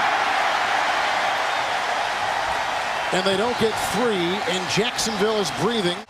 Well, Miami's defense was focusing on stopping Maurice Jones-Drew. They've done a good job. 8 carries and 19 yards. Yeah, they have really stacked the box where the run game can't get going for Jacksonville. So that means Jaguars, they've got to start taking some shots down the field. I would have thought they would have tried to attack the 2 rookie cornerbacks, Vontae Davis and Sean Smith. How about this? Torrey Holt has yet to catch a ball in this game. So you've got to be able to expect your veteran receiver to win against the young cornerbacks for the Dolphins. Holt has had a string of 165 consecutive games with the catch. Vontae Davis is a player. And a rookie, 1st and 10. After the missed field goal by Carpenter. Langford is chasing Garrard. Out of bounds for Hughes. Incomplete. Across the way, they had the coverage. Garrard is only 1 of his last 7, Solomon, through the air. Yeah, they've got to be more consistent. I think give him some easier throws to complete. You'd expect a higher completion percentage when you're not taking shots down the field. Tight end Miller will try to lead the ball. Oh, what a great play. Soliai coming in, knocking him for a 3-yard loss back to the 25-yard line. Again, he's the guy replacing the injured Jason Ferguson. And you ask, why can't they run the ball? Watch the run blitz. See all the linebackers at the line of scrimmage. That's why Soliai can come off and slam the door shut on Maurice Jones-Drew. See, they're getting the linebackers into the mix, so they're blitzing the run, coming downhill. Pretty much have every gap on that offensive line plugged up. Soliai out of Utah, he knows how to get off the block and make a play. So back to the 26, 3rd and 13. Extra defensive backs in there for the Miami Dolphins. Niftily moving up is Garrard. Oh, he's got his receiver. Look at this. Look at this. All the way down to the 10-yard line. That is Holt. We just said, where has he been? That's where he is right now at the 11, 63-yard pickup. Holt, the 7-time Pro Bowler, number 10 in all-time receptions and all-time yards. What a great catch. They had him covered initially. Watch the protection. He steps up in the pocket. But then Holt is able to separate from both the corner and the safety. Jabril Wilson, Sean Smith, able to see they had it. Double cover. The double move, they bit. Now someone's got to stay deep and someone's got to play the short route. How about Torrey Holt? He sold the double move, was able to beat both the corner and the safety. And I'm telling you, Tony Sparano cannot be happy. Perfect coverage, but bad result. 1st and 10 at the 11. That is the longest play from scrimmage offensively for the Jacksonville Jaguars this season. Pass play of the through game. the air. Offense, 5-yard penalty. Field 1st down. Well, how about that? You get that big play. Now you're marking back 5 more yards. Holt. He has had more passes thrown his way than any other guy in the league since 2002. Came as a free agent from St. Louis. That was his 45th reception of the season. 166 straight, in fact, with a catch. As soon as we say he hadn't caught one, yeah, he dials up the biggest one of the day. 1st and 15. Another quick hit. Holt, Jabril Wilson was right there. That's a gain of 8. We're going to spot him at the 8. Whose responsibility? What was it? Wilson, who just made the tackle there on the previous play? First of all, they have to call a high-low. And so when he breaks to the outside, the cornerback has that one. But when he breaks over the middle, the safety has to stay deep. This is just a slant route that we saw. Yeah, Torrey Holt's willing to go over the middle. But, yeah, the safety has to take any inside breaking route where the cornerback is going to jump the outside breaking route. And so on that 63-yard play was the safety? It was an inside route. Yeah. So the safety has to remain inside and take that play. 2nd down and 7. 5 defensive backs for the Miami Dolphins. Oh, here comes the rush. And it was put on by Aiken Adele. Incomplete. They were looking deep. David Garage pass was incomplete. And the pass intended for Holt. It'll be 3rd and 7. Pressure from the side. David Garrard, you've taken some shots. And watch this hit by Aiken Adele. He's still big enough, strong enough to get rid of the ball without taking the sack, which is a smart play. But he said on Monday, I feel every single one of them. Yes. Aiken Adele putting the pressure on David Garrard. He was the 3rd-round pick by Jacksonville back in 2002. So he's got some familiarity with this stadium. He's played here a lot. Play clock ticking down. We're at 9 right now. 3rd down and 7. They can make a 1st down at the Miami 1. They're going to call a timeout. Yep, 2 important area right now. Jacksonville just took a timeout. They've got it in the red zone, but Solomon, they turn it over more than any other team in the red zone 8 times already this year. And they've got to be able to cash in. If you're going to go to the playoffs and make a run, you've got to be able to convert those red zone possessions. And you can't settle for field goals. You've got to turn it into touchdowns. It is 3rd and 7. Jones is the extra defensive back for the Miami Dolphins.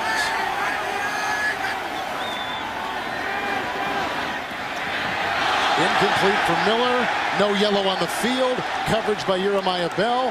Errant pass. Now 4th and 7. They're going to go for 3.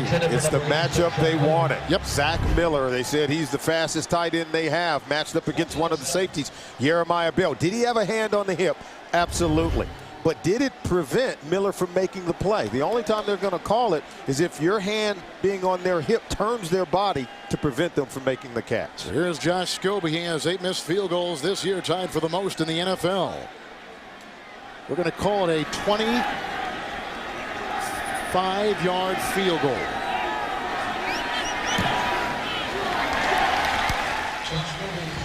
And Scobie puts on 3. They cash in on the 63-yard pass to Holt. They get 3 on there, closing the gap with 4:55 to play in the 3rd.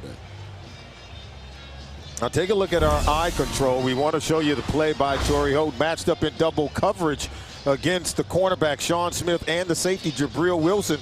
See here? Now one guy, the cornerback jumps the outside move by Holt. That's what he's selling. Now, but if you're Jabril Wilson, you've got to be prepared for him coming back inside. And so Sean Smith, the corner, does the right thing, but Jabril Wilson, his eyes in the backfield way too long. He gets beat on the play. He gives up the inside route.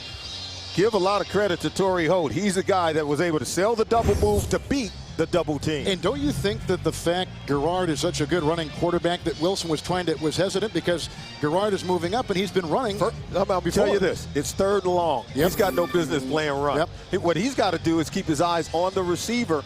But many coaches will tell you your eyes can get you in trouble. You can see he's having his conversation saying what he saw. But you should not have been looking in the backfield. If you're in man coverage, even if it's double coverage, keep your eyes on the receiver. He's going to tell you where the route is going. Well, you played the position. You should know. Gann is deep back. There is no wind inside the stadium. If there's any at all, it's going from right to left. Scobie just knocked in a 25-yard field goal, closing the gap on Miami. Sends this down to Gann. He'll take it a couple yards deep. Looking for a block.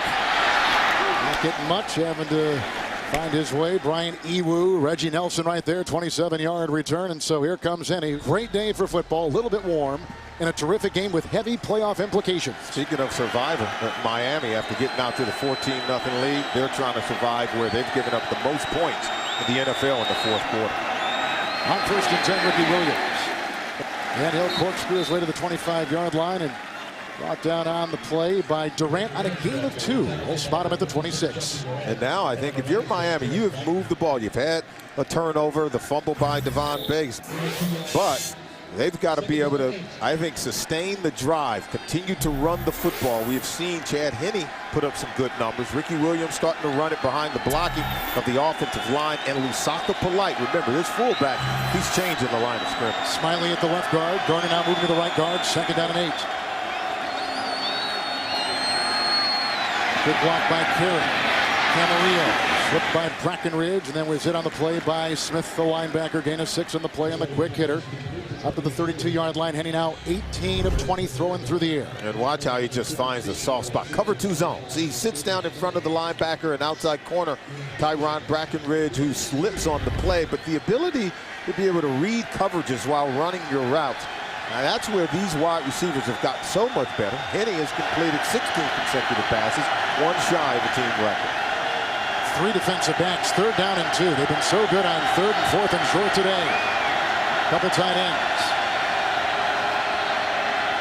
Long to block. Henne.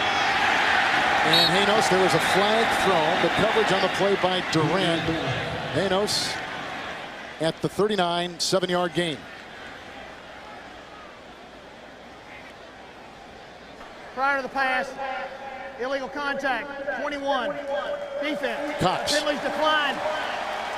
Play results in a first down. They convert another 3rd and short. Yeah, and they're going to call it on Cox. See, there's the hold right there, illegal contact. That means 17 consecutive completions by Henne. So he has now tied that record set by Chad Pennington. And if you're going to tie a guy, that's the guy, because he told us so much about what Chad Pennington has been able to do for his career. And 6 different guys on 3rd down. Oh, he's playing lights out. 1st down and 10. Little chip there by Fasano, but they go the other direction, a little bit high. That breaks the string, looking for Polite. Brackenridge was covering on the play. So 17 consecutive pass completions. That's where he's going to tie the record, not break it. He just tried to go outside, and this one kind of got away from it, because that should have been a completion. But what did he say about Pennington? He said Pennington taught him to stay within himself and that he's not out there alone. Use the players around you, and I think that's how you complete 17 consecutive passes in a single game. Stay within yourself. Good speech by Pennington, who's with them during film study and throughout the week. 2nd down and 10. Great time again. Going deep, looking for Best, and he was covered by Brackenridge and help from Reggie Nelson, the safety. Just that close. His maturity, the maturity of Henne, has allowed the offense to evolve like this at Miami. Oh, absolutely. They can put more on his shoulders. He did have Best. Best just couldn't quite close on that one. Even though he gets past Alexander, he gets past Brackenridge. Look at that. Maybe if you can extend and leave your feet, maybe you can make that catch, but you got to be able to expect Henne to put the ball right on it where you can catch it and run. How about an offense that's known for the Wildcat, playing this conventional offense and shotgun and a lot of throwing? No Wildcat because there's no Ronnie Brown, and because your young quarterback can now play. They got the nickel. Middleton, a rookie, is the 5th defensive back. 3rd and 10. Good block by Long. Almost picked off. So close. Smith just about had it. I don't know who he was going to. I think maybe Camarillo or Hartline. Hartline was downfield about 5 yards away. Watch the defender flash in front of his face just before he throws the ball. Right here. See right there? Oh, good call. You're right. That's what disrupted his vision and nearly caused the interception. That little hesitation there is enough to distract the quarterback and throw off the timing of your throw. That was Montavious Stanley who got in his grill. 6 plays and a punt. Maurice Jones-Drew is back to return this. He doesn't do it often, but consequences so big from the 17. He gets the Fields kick, and then he was brought down on the play by Tyrone Culver. 7-yard return. Jason Allen was there too. They were combining. 44-yard punt. I think this game has gone according to plan, particularly when you talk to both teams and they tell you what they want to do. They want to run it, and they believe in their quarterback, particularly Miami, in Chad Henne. They've allowed him to throw the ball significant period of times. 24 pass attempts by him in the game, and he's completed a large percentage of them. And then Jack Del Rio says, hey, we want to go at the running game. They've been able to do it, but they have taken some shots at the young corners. Erling along with Moses, the 2 defensive ends here. 1st and 10. This is Maurice Jones-Drew. Greg Jones with a block. And McDaniel makes the stop. Gain of 5 up to the 29-yard line. Then they threw it. They would run the ball significant period of time during the game. They get here in the 3rd quarter, and what did they do on 3rd and long? They set up the double move to Torrey Holt. You got to believe they'll continue to take some shots at the young corners, but they want to get their tight ends going because they believe that's the best matchup they have in terms of consistently completing passes. Solei has come in on the defensive line. 4 in the secondary, 2nd down and 5. Maurice Jones-Drew with the block on Taylor. Guevara looking for the wide receiver Nate Hughes off the practice squad. He caught a big-time touchdown pass last week. It's 3rd and 5. Coverage on the play by Vontae Davis. Yeah, we talk about the movement of Garrett. See how he gets outside of contain and then the pass on the back end. You got to put air under this one where Hughes can get to it. But they were able to close on it. Vontae Davis, look at him. We told you he can play. And he was able to cut in underneath to prevent that pass from being complete. This is not a flashy Jacksonville offense. No, they're not flashy, but they're good enough to beat you. They're good enough to put up numbers. They've only scored 30 or more points twice so far this season. Into the nickel, Garrett will face 3rd down and 5. Oh, here they come, knocked around. Was it Taylor that got it? Maybe it was Merlin. We'll have to see. They were both right there. Cameron Wake was coming in there too. Merlin was in his face. Boy, they were all out right on the quarterback, number 9, Garrett. Yeah, give a lot of credit to the defense for the Miami Dolphins after giving up the last drive and giving up a big play. Merlin. Yep, it was Merlin. Yeah, able to make some plays and slam the door shut on the Jacksonville offense. Now they have to punt it back to Miami. 7 possessions. This is the 5th 3 and out for the Jacksonville Jaguars. Cameron Wake is an interesting guy. They love what he can do, but he's having trouble in pass coverage and stopping the run. Bad punt here by Podlish. Best will wave it off, and it takes a Miami bounce. Fortunate for the Dolphins, it'll be near midfield. Horrible punt by Adam Podlish, who averaged on 3 punts 49 yards a punt. Excellent field position. I'd like to think that they could do something with it, but this is where, if you're Jacksonville defensively, you've got to be able to pitch your own 3 and out and get the ball back for your offense. Donald Thomas back in at the right guard. Miami's best start, 1st and 10 right here. Ricky Williams looking for some blocks. And Hartline tried to give him one, couldn't really find it. Out there, Russell Allen limits him to a gain of 1 to the 48-yard line. Last time they got outside of Allen, this time he makes the tackle on Ricky Williams. Remember that time when Ricky Williams got outside and hurdled Nelson? This time, yes. He gets outside. He knows he's got to make the play. Contains the ball, 50, comes up and make the tackle on Ricky Williams. He said, you fooled me once, but not the second time. 4 defensive backs on this 2nd down and 9. Bess hasn't caught a pass in this second half as of yet. Hilliard goes in the backfield. Berger the snap. Smiley the block. Right on the button. That was caught by Camarillo. 35-yard line. Hit by Reggie Nelson. 17-yard pickup. They're getting big chunks of offense today. And it's all in breaking routes against the cover 2 zone. And see, between the linebackers and the safeties, that's where the catches are being made. So they have to do a better job of squeezing to that outside route. That's what the linebackers have to do. Get into that throwing lane, and you'll come up with an interception. Garner has come in now. At the left guard, it's 1st down and 10.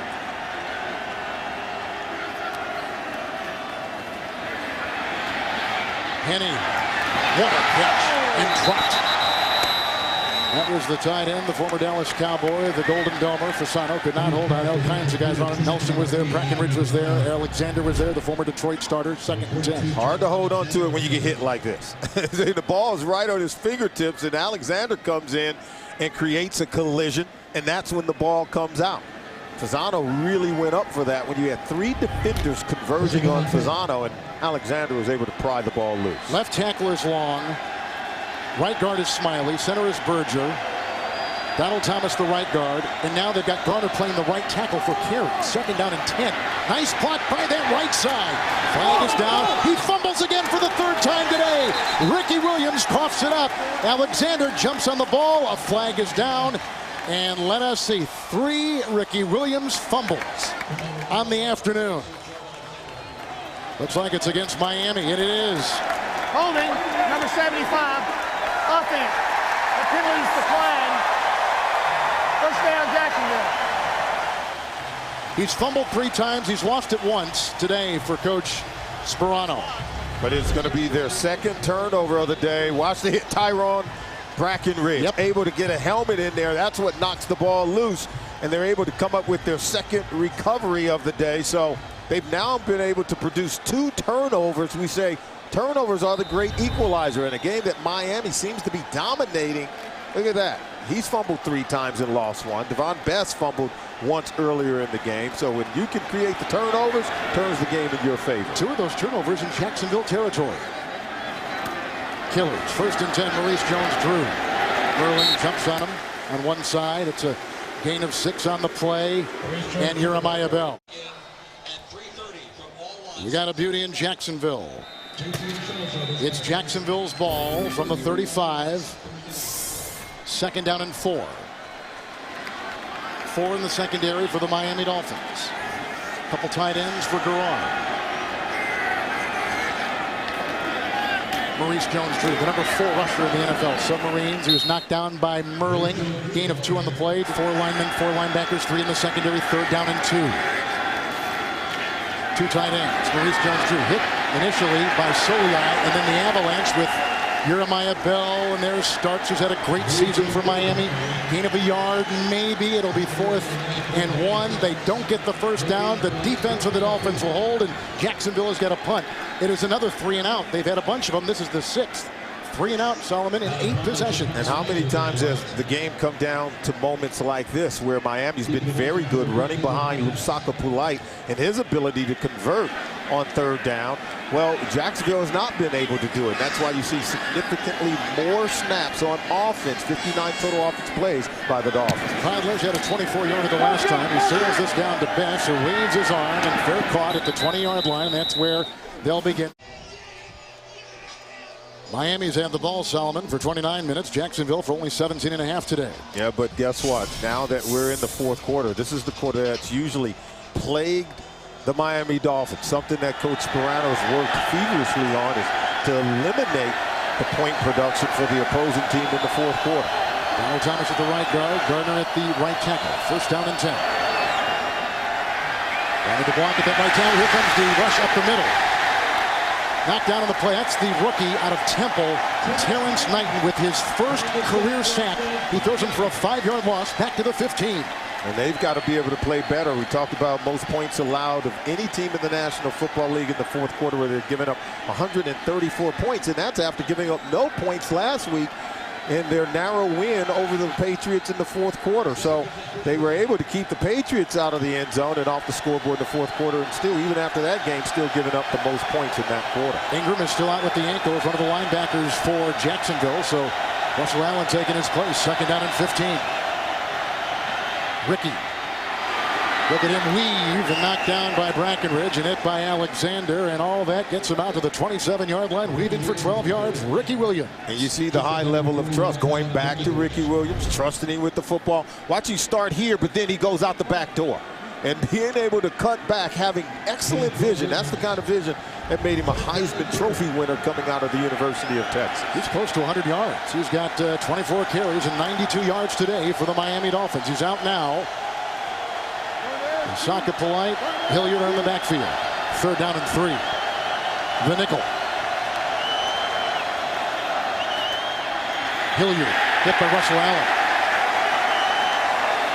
He spent some time in the practice squad last season for Miami. He's out of Montana. Lex Hilliard doesn't gain much on the play, maybe about a yard. First 3 and out for the Dolphins. This is the one that they're not even close to getting this one. John Henderson out of the middle of that defense. They've been giving it up. And how about Terrence Knight at the bottom of that pile? Montavious Stanley. So the interior portion of the Jacksonville Jaguars defense, they stand up. First 3 and out. And here is the punt now coming. On 4th down and a couple to Maurice Jones-Drew. Sent by Brandon Fields. And back to the 14-yard line comes Jones-Drew. Right into the long snapper, Denny. And then a shove after the play, and we did see a flag. I'm trying to see where it is. Did they throw one? Nope. No yellow. We clearly saw it, but I see no yellow on the field. 58-yard punt, 11-yard return. First 3 and out by the Miami Dolphins. Look at the Jacksonville offense today. Yeah, 6 3 and outs on 8 total possessions. So they've got to do better.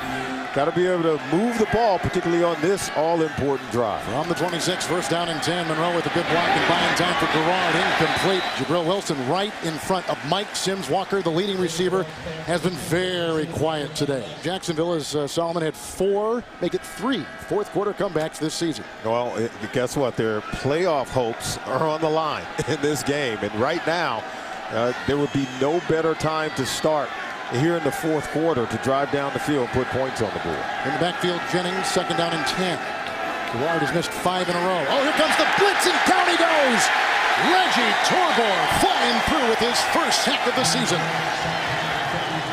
It's all about pressure. And David Garrard coming in had been sacked 10 times in their last 2 games. Watch Torbor coming off the right side of your screen, unblocked. So Garrard's left unprotected. Torbor taking advantage of it, disguised his intent to blitz very well. They weren't able to account for him, so that's why they weren't able to block him. Loss of 8, second sack today by Miami's defense, back to the 18-yard line. Now that makes it 3rd and 18. They need the 36. 6 in the secondary for the Miami Dolphins.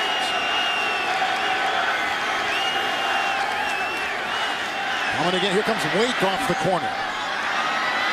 Maurice Jones-Drew. Brought down by Jeremiah Bell and Jabril Wilson. The tackle made shy of the 35, about a yard shy of the first down. Made a 17-yard catch and run on 3rd and 18. And boy, is he close. We talk about getting the ball to Maurice Jones-Drew, whether it's running it or catching it. Watch how he makes guys miss, attacks the first down marker. Is going to come up just a little short, but I believe Jacksonville is going to go for it. They know how important it is. What do you think of this call? I think it's a good call. I mean, he was so close. Now, this is where your offensive line has to win for you. I don't think you throw it here. I think you've got to be able to run it and power it in. No one goes for more 4th downs than Jacksonville. 4th and 1. But look at it, their own 35. The consequences are huge. The gamble there. He's got the first down. What a great block by Evan Britton, the rookie right tackle, number 73, opening the door. A 13-yard run by Maurice Jones-Drew to the 49. It's a first down. All right. Jack Del Rio told us about his 2 young tackles. Talk about how good they are going to be. There he is, 73. See the kick out? Really, he didn't even have to hit anyone. You're right. You know, that's the thing, though. He was out there, and that's what made the defensive back had to react. Hesitant. No one wants to get trucked by a big offensive tackle weighing 300 pounds, so you do anything you can to get out of the way. Jennings in the backfield, first down and 10 from the 48. Good time, bobbled, reeled in on the near side. Taylor hits the running back, Rashad Jennings. It's a gain of 2, and he'll be right at the 50-yard line. Jack Del Rio going for it on 4th down. He knows how important it is. We talked about the playoffs being on the line. He says, hey, if we win, it's going to be hard not to get in. But if we lose, it's going to be hard to get in without getting some help. And so I love the way that he was able to phrase that and what he said to his football team. They know that they've got to be able to win to maintain control of their own destiny as it pertains to the playoffs. Jennings is their rookie out of Liberty. And at Pitt, 2nd down and 8. He's the running back right now from the 50. That was real high. They were looking across the way from Mercedes Lewis, and he was covered. He had the matchup he wanted. He's not going to get a flag. No, he's not getting the flag. You know why? Because everyone's slipping. Everyone's falling down. Mike Sims Walker, he fell down. Now, was there a little hand? Oh, there was hand and there was jersey. Yeah, but see, and then they slipped and fell down. Yeah. He grabbed jersey. That's illegal contact, and it should have been called. Vontae Davis was over there covering. That brings up 3rd down and 8. So they need the 42. Extra defensive backs put in there for the Miami Dolphins. They got Smith, Davis, Bell, Jones, Jabril Wilson. All back there for Miami. 3rd and 8. Wilford, the ex-Dolphin, slipping again, where this field has been tough today. Gain of 5. Culver stepped on him. He was the extra defensive back along with Jeremiah Bell. The athletic player has to understand what kind of footing he has in a ball game. And Ernest Wilford clearly tries to make a quick cut. And outside on the sideline, that's where it's slippery. See how he falls down? But guess what? Jeremiah Bell also fell down. If a defender falls down in the open field and you maintain your footing, you're going to create extra yards. So you got to be fast, but not in a hurry. The former Canadian League football player, number 91, Cameron Wake, is in on the defensive end. 4th down and 3. What a great defensive play by Jeremiah Bell on 4th and 3, and on downs it goes to the Dolphins. Terrific play. Garrard's pass knocked astray. Miami takes over. In the month of December, Miami is 5-0. Oh, something's got to give with 2 stellar teams at this time of the year. On downs, 1st and 10. Hartline was in motion. Polite with the block. Hanos with the block. Oh, it's intercepted by Cox, the rookie. On his feet, brought down, he fumbles the ball, and let's see who got it at the 49-yard line. Looks like maybe Jacksonville fell on it as Donald Thomas made the hit. And the ensuing scrum, huge play right here. Looks like the Jaguars have gotten it after the Cox interception, which would be his 3rd pick of the year. Starting every game, huge turnover by Miami. That is their third of the day. We said the fourth quarter was the Achilles heel for the Miami Dolphins. Now watch, here he is right here. And he's going to see Fasano coming here, even though the route here, he just sits on it. That's called reading the combination route. One goes up the field, you sit and wait for number 2 to come back to you, and that's exactly what he did. That's how you play the cover 2 corner. Let the number 1 receiver drift up the field. You read number 2 coming right back at you. Sit on it and get yourself an interception. Excellent play by the rookie, Derek Cox. Chad Henne didn't see the corner sitting outside. They've got a couple tight ends, one of which is in motion. 1st and 10 from their own 49. Maurice Jones-Drew. Wilford with the block, chased by Aiken Adele. Into the secondary. Brought down by Jeremiah Bell.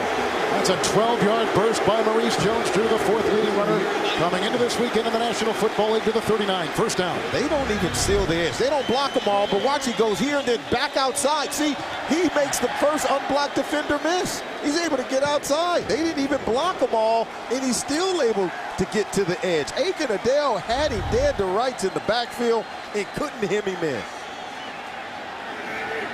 5 defensive backs, 1st and 10. Maurice Jones-Drew again. Lead blocked by Manawai. Brought down by Channing Crowder. No gain on the play. They stay at the 39-yard line. His ability to make plays in the fourth quarters, that's how you win games. That's how you get to the playoffs. And the Jacksonville Jaguars, after going down 14-0 in this game, can claw their way back here in the fourth quarter. Well, it's going to be a proud moment for the Jacksonville Jaguars. The rugged fullback Greg Jones is being helped off the field. That's not good. He's usually the lead guy when Maurice Jones-Drew gets it. This guy has been tough as nails after playing at Florida State. 2nd and 10. Let's see if we can pick it up here.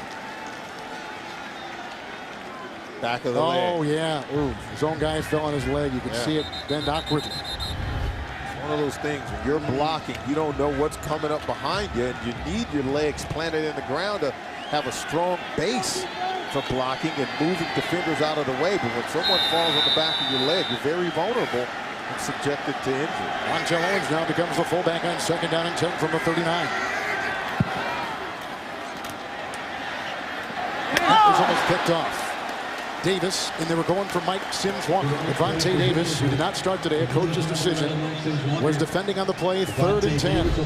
Yeah, take a look at this one. This one comes back all the way to the other side, and there you see it. Just got to have a better throw where your receiver can get to it. This should be at the feet, low and inside for Mike Sims-Walker, as opposed to high and outside.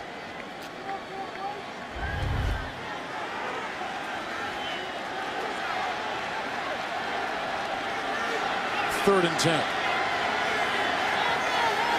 5 defensive backs. Cameron Wake is in, almost got to him, knocked down. Is it Torbor? It's a loose ball. Wake was pushing.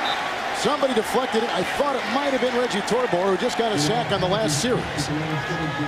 So they really were coming through. They're going to punt the ball. Wake, terrific young player with a lot of promise. He's a good player coming outside against the rookie. Look at bull rush on Evan Britton, able to get a hand in there and knock the ball out of the hand of David Garrard. Is it Starks? Maybe you got that pass. Hard to say, but this kid certainly pressured the punt. It was Wake who hit the arm of David Garrard as it was moving forward. All right, here comes the punt now by Adam Podlish.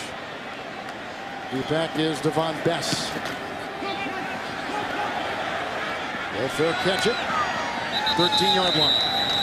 Miami has turned it over 3 times, and Jacksonville's got nothing out of it. Yeah, Miami has really been able to dodge a bullet. In Jacksonville, you've got to be able to take advantage of your ability to take the ball away and create turnovers. 1st and 10, Ricky Williams, polite and long ahead. The dive, the Reggie Nelson tackle. He's got to be pulling what hair he has left, got to be pulling it out. 2nd down and 4, Bess is in motion. He has been shut out since late in the first quarter. Until right there, Bess Brought down by Smith. Hit by Brackenridge. And that is a 6-yard gain to the 26-yard line. Coach Morano told us that he's spent about 10 hours breaking down their problems and their issues in the fourth quarter. This is what really good coaches do. You got to be able to put your finger on the pulse for why your team is struggling in a certain area. And he said penalties. We've turned the ball over, which we showed you in the package there. And then we haven't been able to get any takeaways on defense. You can see him stalking that sideline, imploring his offense to get it going. Garner's still taking the place of the right tackle of Kieran. 1st and 10. Ricky Williams following Lusaka Polite. Tripped up. Looked like maybe Smith got a hand on him, and then falling forward is Ricky Williams, who now on the day is got 7 yards right there and over 100 for the afternoon. Who needs the Wildcat when you can run like this? And follow Lusaka Polite, because he's going to take you where the yards are. Look how he runs right in Lusaka's hip pocket. He's able to get the kick out on Allen and power it up inside. I think Lusaka Polite is one of those players that Morano was talking about. A versatile player who can run it, who can catch it, and boy, can he block. 2nd down and 3. Williams with 105 yards. Drilled by the outside man, Quentin Grove. 2nd-round pick out of Auburn 2 years ago. No gain on the play. And they stay at the 33. They would have gotten Grove's block. That play looked like it had a chance of popping to the 2nd level of the defense. And boy, is Ricky Williams starting to rack up. He's over 100 yards rushing on the day. Listen to the second half of offense for Miami. Missed field goal, punt, fumble by Williams, 3 and out, interception.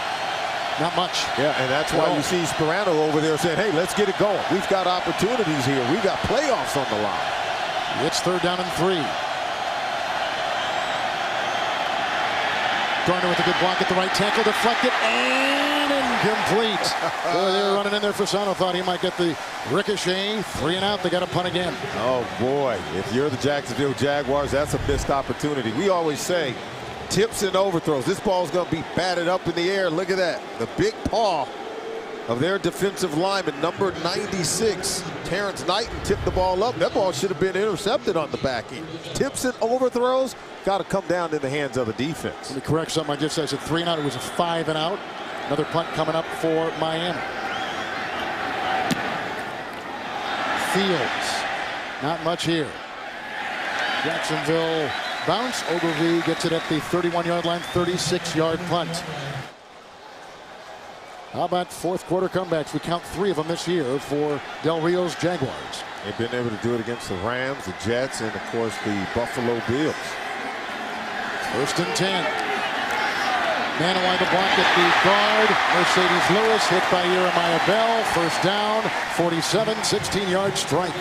Started with good protection and an excellent route ran that time by Mercedes Lewis. Look at the protection. See the wall in front of Garrard? See, when you have that, then you can stand up, step up in the pocket, and drill the ball down the field. Jeremiah Bell said, he's too big to get around. I couldn't get the ball out.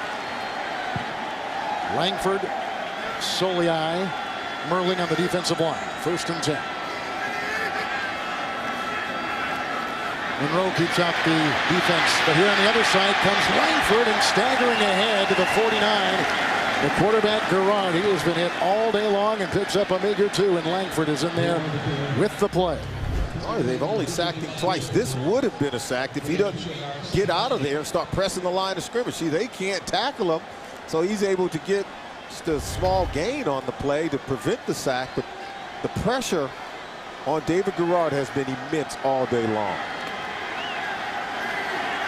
5 defensive backs, 2nd down and 8. Maurice Jones-Drew hit by Crowder. But he's into Miami territory on a gain of 4. Are you sure? I think Crowder was hit by Maurice Jones-Drew. Boy, he packs a lot. Look, who has to refasten their chin strap? Theme for both coaches coming into today, playing playoff football in December. Oh, absolutely, and both coaches like where their teams are right now. They've been very resilient. One team got off to an 0-3 start. The Jacksonville Jaguars got off to an 0-2 start, so they played their way to this point. Now they've got to pick it up. 3rd and 4. Pitch out to Jones-Drew. Pulling his brick. Nice defensive play by rookie Vontae Davis. Gain of 2. And they're going to put him at the 46. It'll be 4th and 2. Watch Britton 73. He doesn't block Davis. See, Yep. Davis is able to get around him that time. You're right. You're right. And he's able to get to the feet of Maurice Jones-Drew. And if you're the big man, you get to the edge. You got to be able to pick up the block. They need the 44. 4th and 2. 6 defensive backs. Gerard. Oh, what a great read in the middle by Starks. And why not? He is probably the defensive MVP this season so far for Miami. Loss of 6. Huge play. Back to the 50. I could tell from up here you were going to get quarterback draw. You did not have the linebackers backing up the line of scrimmage, and then you saw a bubble in the line. See the bubble here? That's what he's seeing right there, and that's why he felt he could get to that. But then look at the penetration by Starks. He was able to get so deep in the backfield that opening over to the left side, he couldn't get there. And that's why he tried to get to his right, and that's when Starks slammed the door shut. Winery completely whiffed on the block, the right guard. He came right through that gap between the center and the right guard. And you take a look at Randy Starks. He's been terrific. First down and 10. Uh-oh, there's a bobble, and Henny's got a fall. There was a bad exchange. He reeled it in. And that was a Quentin Groves tackle. Loss of 3, 47-yard line.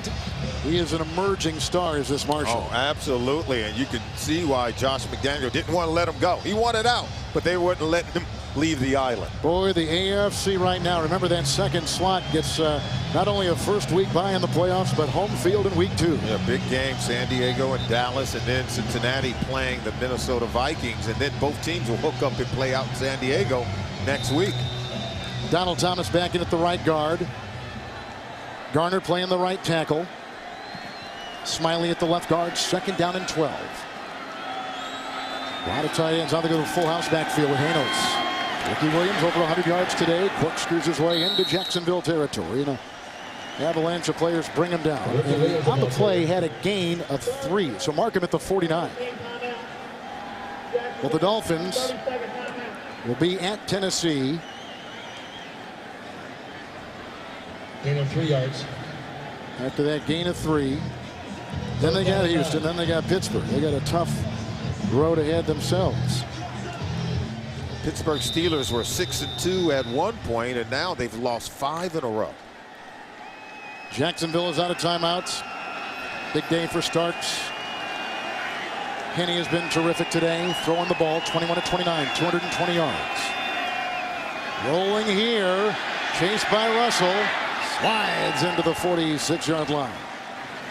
Well, Jack, that's a gain of 4 right there to the 46. Now, Miami has turned it over 3 times. Jacksonville has not been able to convert. And that has been one of the major stories today for the Jaguars. Unable to cash in on turnovers by Sperano's Dolphins. And then how about this? After getting the stop on 4th down by the Miami Dolphins defense, they had excellent field position. And I know Coach Sperano would have loved to see his offense turn that field position into more points to get a more comfortable lead. Just a side note on that last play. Huge for Henny to stay in bounds, not go out of bounds, not stop the clock. So he stays in bounds. And now we got Miami taking a timeout.